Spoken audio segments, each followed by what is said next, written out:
Play the popular Coast to Coast Pick 5 and the new Sunset Pick 6, featuring the last 3 races from Gulfstream Park at Anita Park. A $1 minimum. retail only wagers. Coast to Coast Pick 5 and Sunset Pick 6 every Friday through Sunday.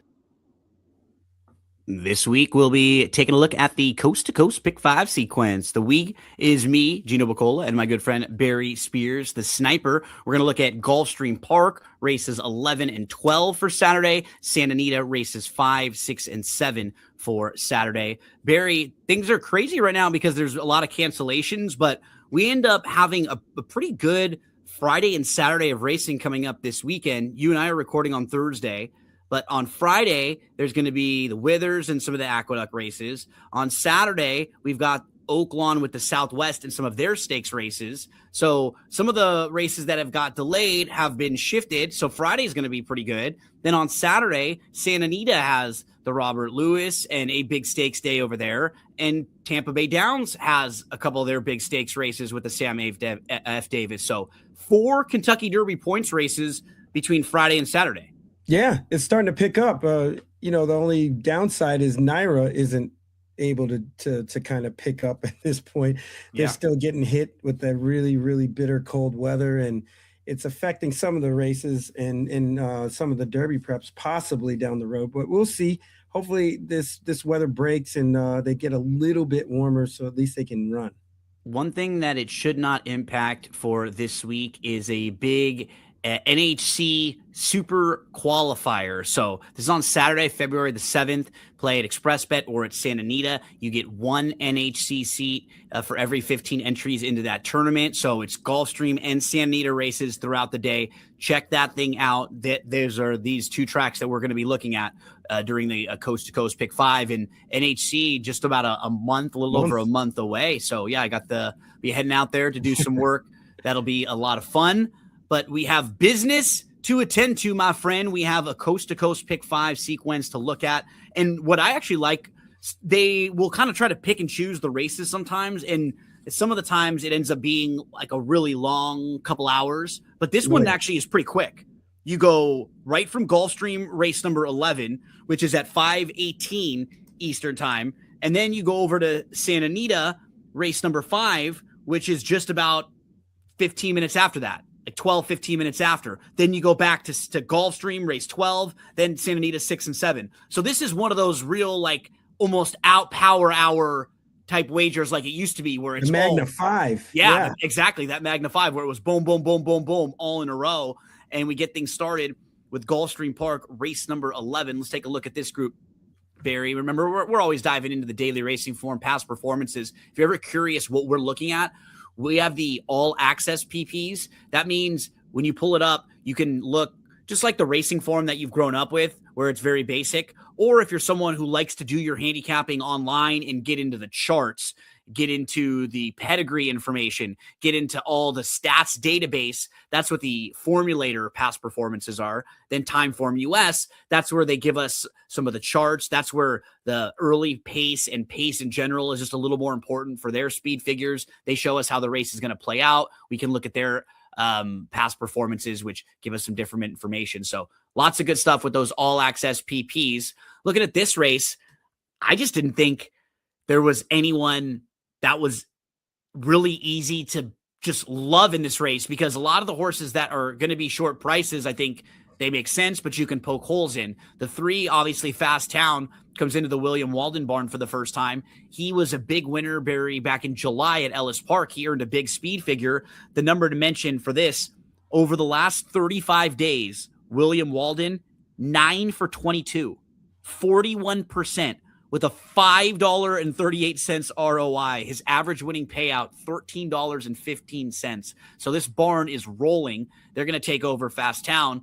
You've got the 1, Terrapin Station, who's cutting back after going a little bit longer. You've got the 2, Nothing Subtle, who ran fine against Damon's Mound, who's solid, and that was a Florida-bred stakes group. But this is open company. Like, I had a hard time loving anyone in here. And look at the betting board. Right? It kind of tells you that. I think Lethal Speed is the only one that's 15 to 1 or above. Everyone is 10 to 1 or below. Yeah, this race definitely looks really, really evenly matched. I mean, it's really splitting hairs to try to figure out which one of these horses is going to step up and win on Saturday. I think they nailed the morning line with this. I think the favorite probably be like 5-2 ish. And this is really up for grabs. Fast Town looks okay. I mean, they had that one race, which was a maiden race, that they had the 88 buyer in back in July. And the two other efforts were kind of similar and not as good. So that horse isn't as reliable as the 3-1 morning line. And there may be others, like, for example, the 7 Latch the Hatch. They may have a speed pace advantage over the rest of these, and that might go a long way because there really isn't much speed. If this horse can make the front, I think they might be pretty tough. And if you can be forgiving about the last couple, because it seems like something went wrong in those last two, was the beaten favorite back in July, then was off for a few months, showed back up in September, tried the synthetic, just never got into it. So something went wrong that day. Giving him time now, you see a couple works, January 17th, the 24th, February 1st. So a few works to get ready to come back in here for a very capable barn, getting a horse ready to fire off the bench like this. I agree. He's kind of a sneaky horse that I started warming more back up to. I have him in the 3rd spot, and I'm definitely going to be using him in the coast to coast pick 5. Yeah, he's keeping good company. I mean, you see rookie card in there, Tank, Neil Equos was finished second behind that horse back last January. You know, there's some pretty good races in there, and this horse is a little bit versatile too. They can go to lead, they can sit off it a little bit. I think that really suits this kind of race. Yeah, just checks a few boxes in a race where you're kind of looking at horses all over and say, okay, what boxes are they checking? I'm probably going to use the 1 in spots 2 because I think the cutback will just help this horse. With the way he was running, you could see in his last couple races where he's in the mix, he's right there, and then when the real running starts late, he just doesn't have that same sort of punch. In particular, the last race, he's close up, he's inside, then he has to back out of it, and he really did get pinned in and shuffled back a little bit. And then he gets some room, but by the time he got room, it's too late for him. It's already at like the 7 furlong mark, and I don't think he's going to be finishing really at that point. I like the cutback for him. I'm a tad worried about the rail, but I don't think he'll be right up on the lead. So I'm hoping he can just let the 2 or 3 speed horses go and just track in right behind them. I think he's as solid as a lot of others in this field. I'm glad you mentioned the 7. We hit on the 3 a little bit, who's coming into a barn, who's just been awesome. I'm not really sold on the 4. I don't think. Just too many like running lines, layoff, not really able to string stuff together. Maybe the first time gelding will help this horse relax a little bit, but I was kind of cold on the 4. I think I was looking 1, 3, 7 as sort of the main horses I want to use. Who else should we mention in here? Anyone else? Yeah, the 1 kind of scares me in this spot. I mean, I wouldn't want to take that horse at 7-2, but I would take that horse at 6-1. He's very inconsistent, and it's hard to try to figure out what they're going to try to do in this race. Are they going to try to force the issue and get into the race, or are they going to just let the horse settle and try to go around everybody? It's a really tough spot being on the rail. I would demand a better price. The 2 doesn't look all that bad either. No. I know they've been running in state bred company, but Damon's Mound is a solid open company horse, right? Like if you're just using him as a measure. And that's where I was going with this. This horse didn't run that poorly to that horse and drops into a spot where there's a lot of question marks. And if this horse is 9-2, like the morning line says, that's a pretty decent price on a horse that is probably capable, consistency wise, runs a figure that pretty much the same every time. Can't say that for a lot of these. Not the strongest race in the world, but competitive. Right? Yeah, there's not like a bunch of horses in here who we're sure are necessarily graded stakes types are going to bump right up and be like, 100 buyer speed figure type horses, but there wouldn't really be many big surprises in here. Only 1 or 2 horses would really kind of make you look at them back to 8 is probably be it, right? And that would it just based on the speed figures and based on the fact that we only saw him race really 1 time in his debut, and that was back in September of 2024. The other 2, you can't even get a feel for who he is off of those races because it was before such a long layoff and after the long layoff, and he ran into Knightsbridge right then. So competitive race, not an easy race to start your coast to coast pick 5. Barry went to the 7 as a major player to start. We both agree the 3 is a horse who's probably one you want to use. He's capable of big efforts. We both warm up to the 2. I like the 1 a little more, Terrapin Station. Not an easy race to start this coast to coast pick 5 sequence. Let's continue along, and we move to Santa Anita. We're going to go to race number 5 at Santa Anita. So at Santa Anita, we'll have race 5. It's the Thunder Road. Race 6 is the D. Wayne Lucas. And then race 7 is an optional claiming. I think it's a Calbred race going on the turf there. So let's pull up our Santa Anita, and we will get over to race number 5. Barry, start us out talking about the Thunder Road while I pull this race up. Yeah, this race in particular looks like there's 2 standouts, really. The 1, Gas Me Up, looks really solid, and the 4, El Potente. And it might end up being sort of a match race between those 2, which is really interesting because they have 2 kind of polar opposite running styles. Gas Me Up likes to come from off the pace. El Potente likes to be on the lead. Gas Me Up, I talk about this a lot with horses that get wide trips. Got a terribly wide trip in the Breeders' Cup Mile, and ran on pretty good. This horse is nice. Like, this is a nice horse. Oh, he's super nice. And they dropped him into the grade 2 Hernandez, and he wins going away. I think he can come back and run just as good of a race at a distance that this horse is probably better at. And I think everything lines up for this horse to run really well. And you can even say the same thing for El Potente. I mean, this horse is probably going to get a fairly easy lead. And it's going to be tough to run down, but I think Gas Me Up can do it. I don't think I'd go more than those 2 deep in this race.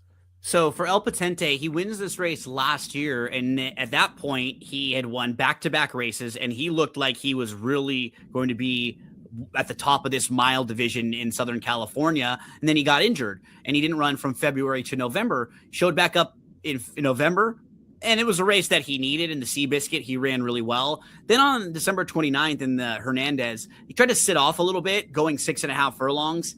Honestly, I just don't think that's the type of horse he is. Like, he doesn't down the really, hill either. He doesn't have that kind of kick. And you can see like why it's like, sure, we try it. We'll take a shot because maybe it fits him well. I think he just wants to be like on the front end or very comfortable out there. I don't think he's as good when you grab a hold of him. Just because he's won from a little off the pace doesn't mean that's his best running style, right? Like, he wants to go. And I think in this situation, that's what they're just going to do, because he should be now 3rd start off the bench, get out front. You're stretching out from a sprint race where they went wickedly fast early on, and you should have a couple lengths on this field.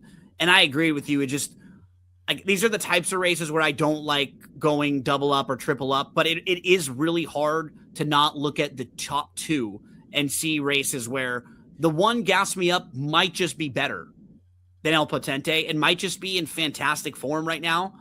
And in a small field, him being able to sit a little bit closer may not be as big of a deal.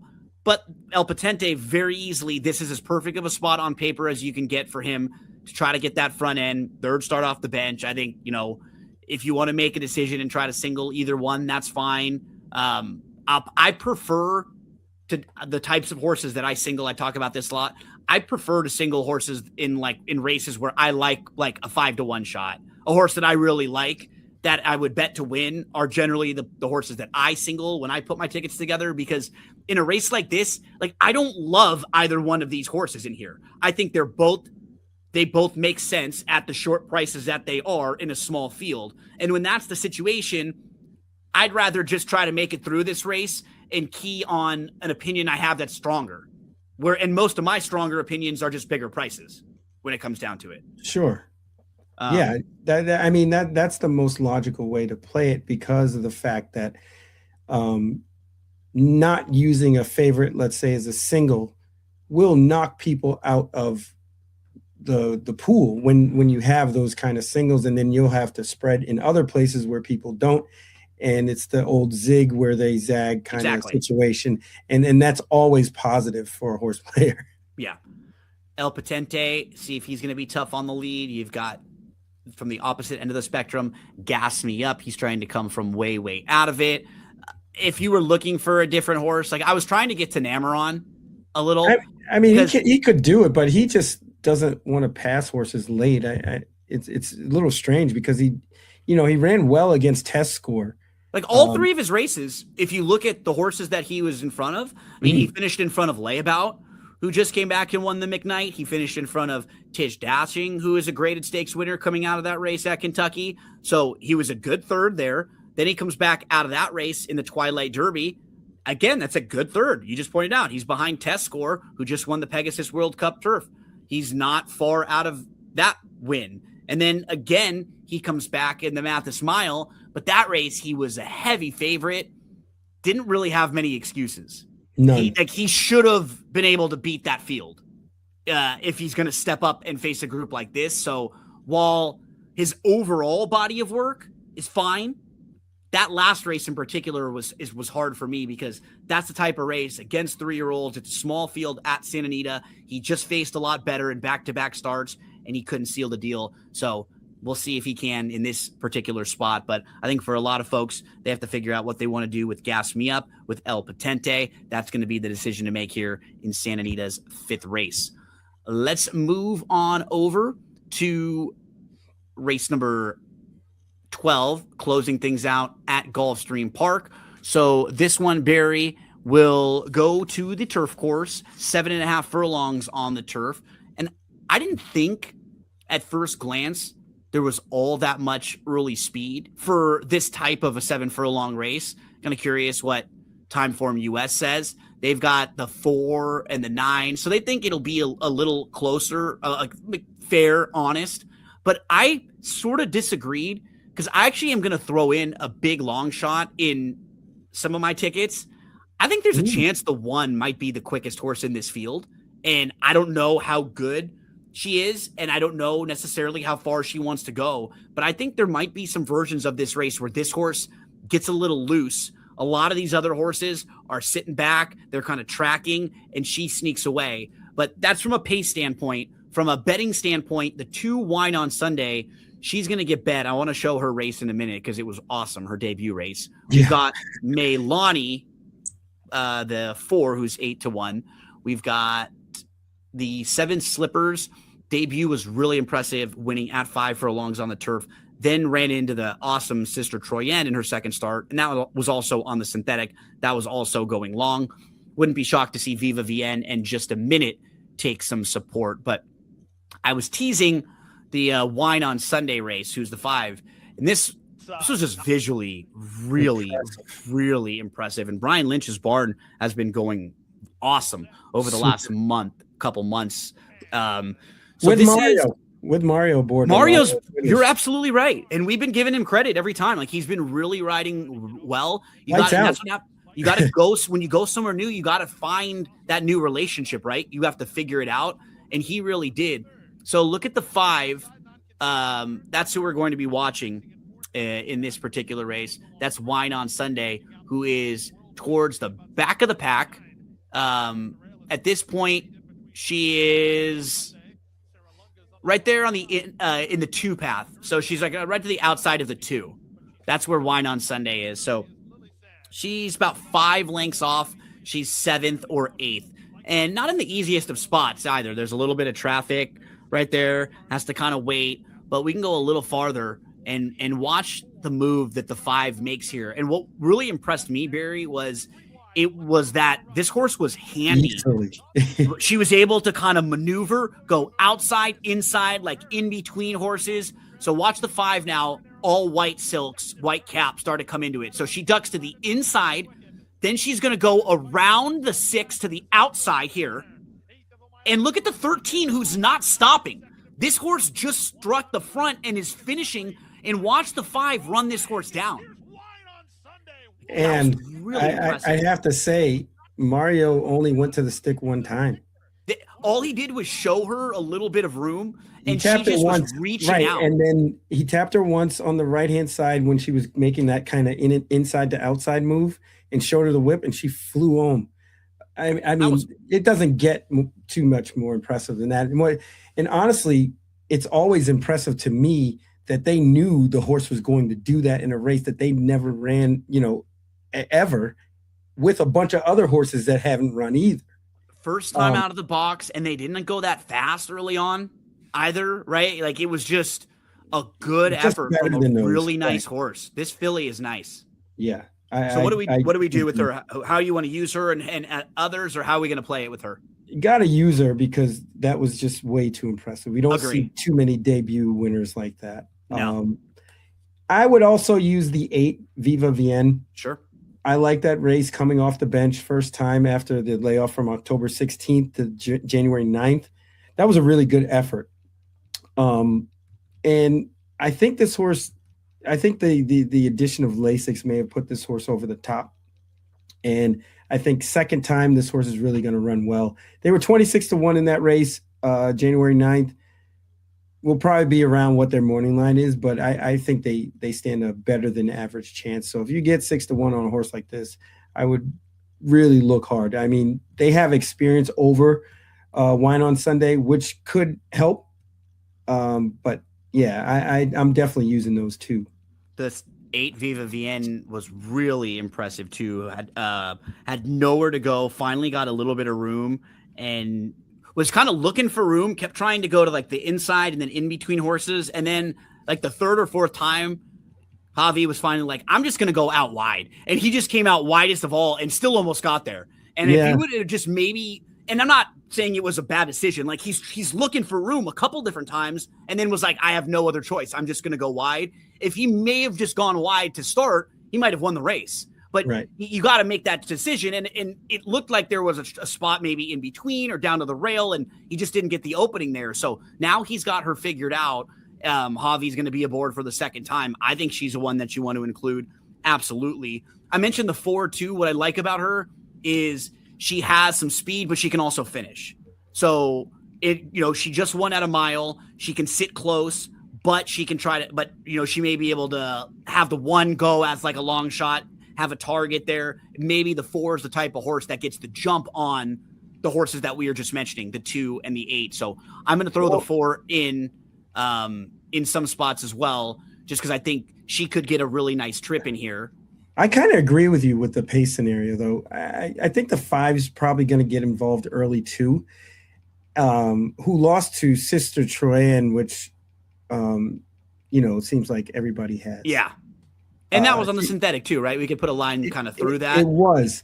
But I still think this horse really only has one way to go. Yeah. I mean. And might not even be as quick as some of the other horses. So he may be just kind of in chase mode.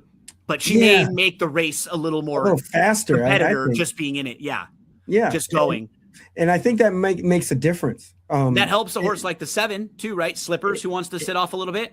It absolutely does. And any of the other closers, like 9 even? The 9 possibly, but I think they might end up, just because they're coming out of that 5 furlong race, they might be up closer. And a little fresher too. Yeah. Yeah. And same thing with the 10. I think they have to go. So this pace might get a little hot. It's tricky, right? Because we could see, I agree. Like the more you kind of talk through horses, I could see a few of these horses showing some more speed. If that warms up, that obviously helps the 2. Right. And it really helps at 6 more than anybody else. I mean, even that horse has shown some versatility. Broke his maiden going wide or wire very easily in a 9-horse field. Then 2 races later, January 8th, on the turf for the first time, wins going away. I mean, this horse is probably the other must include, just based on the fact of if this pace gets hot, you don't want to not have this horse. Reina del Viento, a very challenging 12th race to close out the Saturday card at Gulfstream Park. We both agree the 2 Wine on Sunday is a solid favorite, one that you don't want to just completely check out. I threw in a fun long shot, the 1 Humor Me Baby. Barry started with the 8 Viva Vienne, who is a logical contender. I agree. She's going to come rolling. I'm going to include the 4 Maylani, who I think will sit close. And then we both kind of got to the 7 Slippers as an interesting horse that hopes they go quick early on. Barry was pointing out the 6 if you're looking for that fun long shot to come closing. So not an easy third leg of the coast-to-coast pick 5 sequence at Gulfstream Park. We'll move from Gulfstream Park right on back to Santa Anita. And over at Santa Anita, we're going to go to race number 6. And Barry, this one is named for the coach. We got a couple of these coming up now, right? The D. Wayne Lucas races. I think pretty soon every track is going to have a running of a D. Wayne Lucas race. This one was, I believe, the Santa Monica, the 7 furlong race on the dirt for filly and mare sprinters. And you're going to get the horse who's at the very top of the filly and mare sprint division right now, Splendora, who won the Breeders' Cup filly and mare sprint. You and I were standing next to each other there at Del Mar when she won. And she just got really good in the last few months.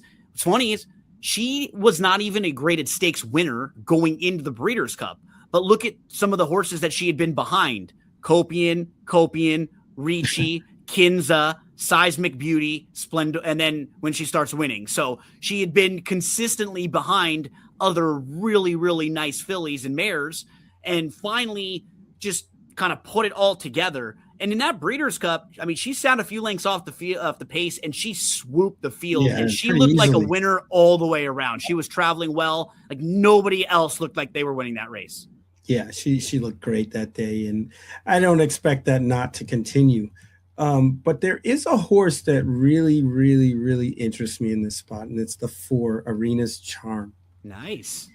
This horse, if you look at where they went in 2024 through the present, you can see that they ran this horse in spots that they were never going to win. The 2 turf races, one at Kentucky Downs, one at Keeneland, they were never winning those races. The one at Churchill, Grand Job beat them, who came back and won on Pegasus Day. Yep. Good horse. And that was at a mile. Then they went to Oaklawn, going a mile and 1/8. This is not a mile and 1/8 horse. Then they come back off the layoff January at Santa Anita and win very, very nicely at 13-1. Now they're in this spot where they're going to get a very good trip. I mean, they don't need the lead. I would think Formula Rosa is going to go. No Bad Beats is probably going to be out there winging it with the 3 Molly and Molly McGee. This horse seems to want to be or get the similar trip to Splendora, and I think this horse can hang with her. You can very easily eliminate all of the races that you just pointed out and just look at her dirt sprints. Look at the first 2 starts of her career. Those were both good races. She ran into nice horses. She was only beaten 2 lengths and then 3/4 of a length behind Denim and Pearls in her second start. Wins her third start. Then turf, long. Eliminate all those races and just look at the dirt sprints. And they're really good. And that last race she ran, that was after a year layoff. Yeah. So she missed a full year. She could have a nice step forward in there. She's a really fun long shot to include. She's 20-1 on the morning line in here. The horse who I want to mention, and I've played a few times, and I like her. I've chased her a couple times too. Is Simply Joking, and I want to show her. I want to show her race a little bit from last time. She has had some really. She's been a little unlucky. So overall, wins her first 2, second in the fantasy, easy toss in the Kentucky Oaks. Too far. She's only 8-1 that day. Wet track. Eliminate that. She was training awesome coming into the Raven Run. She's only 7-1. She has a slow start, and then she gets steady. Brutal trip on the outside. Put a line right through it. She comes back. She runs well at Del Mar and the Bayacoa. Like no knocks there. She's behind Hope Road. Hope Road's very nice. Then in the La Brea last time out, she's in the race with Formula Rosa and with Usha. So she's the one, and she's in a pretty nice spot. Like she's traveling really well for a lot of this race, and she's down on the inside, but you can just see she's just going to get in tight somewhere. Like right here, it's a great spot to be in. She's sitting third, but then as the race continues, watch now what happens to her. She gets pinned in. Watch the 5. That's the eventual winner, Usha. So the one's looking for a spot, nowhere to go. Here comes the 5. pushes her kind of in, and the 5 gets that steam. Now watch the 1 lose all of that position, while the horse that wins the race gets to go and open up 3 lengths. And now and she doesn't get to start running until here.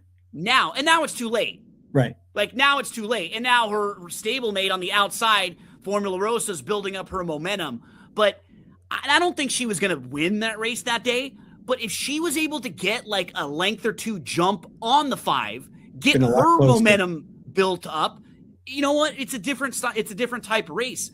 I think she can maybe sit a really nice trip there. And I think she might be a little bit better than the speed figures because she had a little trouble in these races that we're talking about. So yeah, she's one that I've chased a few times that I think if she is in that 6-8 to 1 range and the money comes in on Splendora, she's a fun horse to include. It's kind of one of those things where you know that if you don't include her, she's going to win one of these, especially, and it's going to be the one day at a big price. So, like, I'm married to her next 3 or 4 races, right? Like, Absolutely. I have no choice.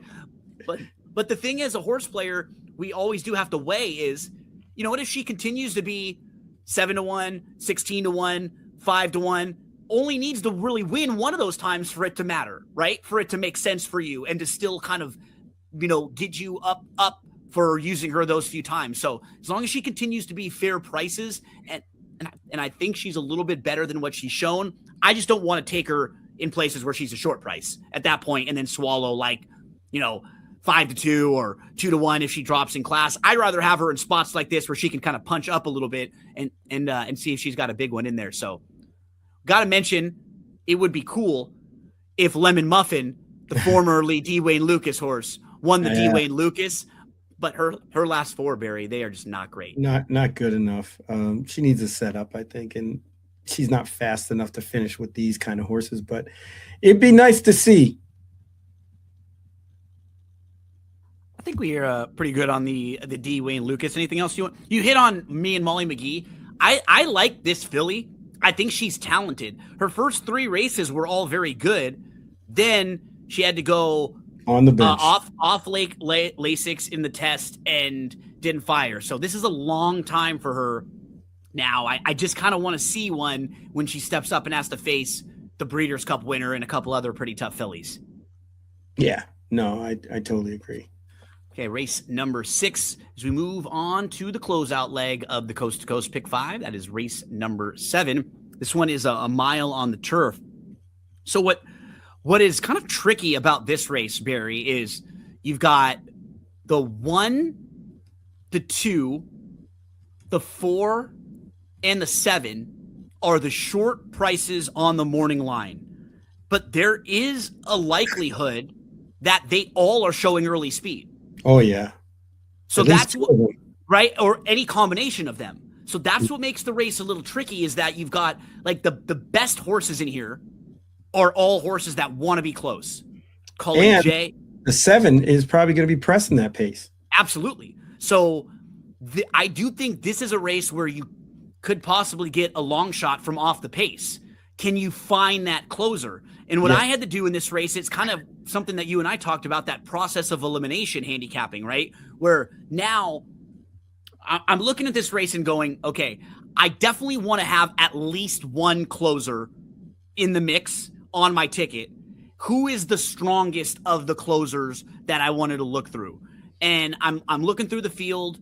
I don't really know what to do with the 5 because we haven't seen him since March the 16th. He closed pretty well a couple times, so I wouldn't completely dismiss him, but I didn't like him quite as much. The 6, I didn't think his races were quite as strong. I get to the 8, Old Joe, Freeport Joe. I was kind of the 3 and the 8 were the 2 I was looking at. And Freeport Joe, where I landed. Freeport Joe and Cardiff Crap. And those are the 2 that I think I probably will include. Now, for Joe, you can look, and it's been a while since he's won. But if you dive into the horses who have been defeating him, Vodka is a really sharp horse. This horse, I believe, is going to run in the big cap. They're going to take a shot in there. But he's just been in excellent form as of late. Straight? Yeah, won 4 out of 5. 4 out of 5, too. Then before Vodka, you've got Anon, who was a pretty much speed horse. And this is a horse who was actually in decent form as well. But the key was prior to that, and that was race that was coming off of a bit of a layoff. The Kings River Night races back to back, unbelievable Calbred, who was 13 for 20 overall and earned almost $900,000. And then before that, he's losing to Nitty, and Nitty came out of that race and then went up and won the Grade 3 San Juan Capistrano. So while you go through the races, all the races when he's facing Calbreds, he's facing horses that are way better than this group. And not getting the setup either. I mean, no, you're right. River Night races were really lopsided. And vodka races too, right? Yes. A lot of times there's no speed in there. And before that, then he's actually in against Open Company a bunch. Jules Soleil, you're looking at Lamas, who is in graded stakes races. You know, like those are all open races that are a lot more difficult than this. So while you look and you see, I know it's been a while, he has not won. I think he's 0 for his last 17. But most of those races were a lot better than this and didn't set up nearly as well as this one could. So that's the 8, but you wanted to point out the 3 a little bit too. Yeah, the 3 has been kind of knocking on the door, just needs a setup and hasn't gotten one in a while. Yep. You know, if you look at the vodka race there too, right? That's the one. That's the one you want to start with, because that horse closed into that, and it wasn't a super fast pace. Then they kind of got hung out wide a few times. I think this horse has a shot here in this race because there should be a plenty of speed up front for this horse to run into. Not many closers. I think the 2 might be able to sit off it a little bit. But really, you know, like you said, it looks like 3 and the 8 are the best closers here. Yeah. And I think you want to have at least one of them, maybe even the both of them, just for the possibilities of this race shaping up. You said the 7 could sit off nicely. That absolutely looks like with where he's drawn and the way the race sets up. I'd love to see the 7 sitting off just a little bit, but maybe he gets caught up in it and he doesn't want to sit up all that much, or maybe he's too close and they're going a little too fast.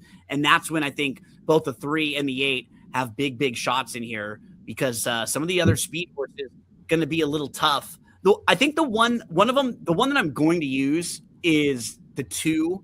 I actually liked his race where he was kind of sitting second, moved to the lead, and then even when it looked like the race was going to really fall apart, he was still trying and still kind of fighting on a little bit. So I think he might be like one of the more talented horses in the field overall. He's beaten the favorite before too. And exactly, right? That's a great point. He's beaten Warm Sun and Brew. So I think if he's 7-2 or above, I'll probably be using him. But Barry likes a 3 a little. I like the 8 a little. We both agree the 7, Warm Sun and Brew, probably gets a good trip in here. Anything else to point out in this one, buddy? No, I think we got it. Coast to Coast Pick 5 starts on Saturday. Gulfstream Park race number 11. Don't forget, the Sunset 6 is the last 3 races every Friday, Saturday, Sunday at Gulfstream and Santa Anita. So we already took a look at 2 of the 3 at Gulfstream Park. If you just looked at race number 10 at Gulfstream Park, you'd have those 3. And then if you checked out races 8 and 9 at Santa Anita, and what's nice about those are a couple really nice stakes races. The Bob Lewis is race number 8, and then the Sweet Life is race number 9, a really competitive race down the hill. Barry, before we get out of here, why don't you let us know, you have a horse racing happy hour coming up this weekend with Louie, or anything else on the menu for you?